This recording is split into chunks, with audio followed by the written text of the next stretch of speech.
I need to tell you something that might make you feel uncomfortable. There's a lie running through the spiritual community. A lie so deep, we've turned it into a virtue. We've made poverty sacred and abundance shameful.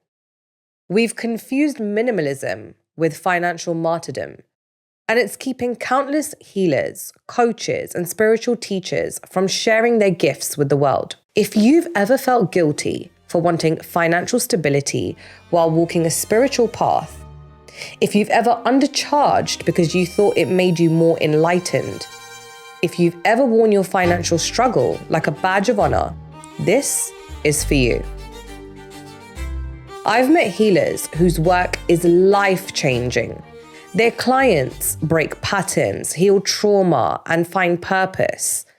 And yet these people are broke, exhausted, working multiple jobs, charging £25 for 2-hour sessions that should be 10 times that. When I asked why, they would often say, filled with tears, charging wouldn't be spiritual. Jesus was poor. The Buddha owned nothing. If I really cared about helping people, money wouldn't matter. Do you hear that?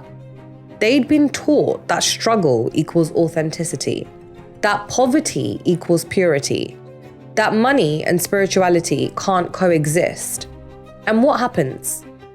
Their gifts are trapped, their energy is drained, their reach is tiny, their impact is completely suffocated. This is the sacred lie. Are you on your transformation journey? Or maybe you are waiting to meet your soul family. The Awakening Circle begins next month. Check out the link in our description to secure your spot. That to be spiritual, you must suffer financially. That abundance corrupts. That minimalism means living paycheck to paycheck. Let me be real. That is bullshit. Imagine another path.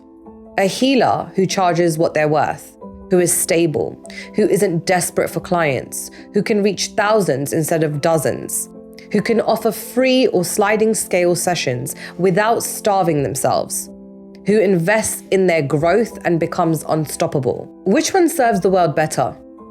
Buddha didn't teach poverty. He taught the middle way. Jesus didn't glorify destitution.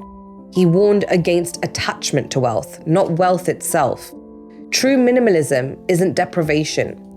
It's removing what doesn't serve you, including limiting beliefs about money. Your abundance is not separate from your spirituality. It's an expression of it. Money doesn't change you, it magnifies you. Generous people become more generous. Conscious leaders build conscious businesses. When spiritual people create wealth, they can serve more, not less. Stop making poverty sacred. See abundance as part of your Dharma. Serve from overflow, not from exhaustion. That's when your gifts ripple out to the world. Say it with me. My abundance is not separate from my spirituality. It's an expression of it. I deserve to be supported in my sacred work. My financial success creates more good in the world, not less. Your gifts are needed. If you're worried about money, you're not fully available.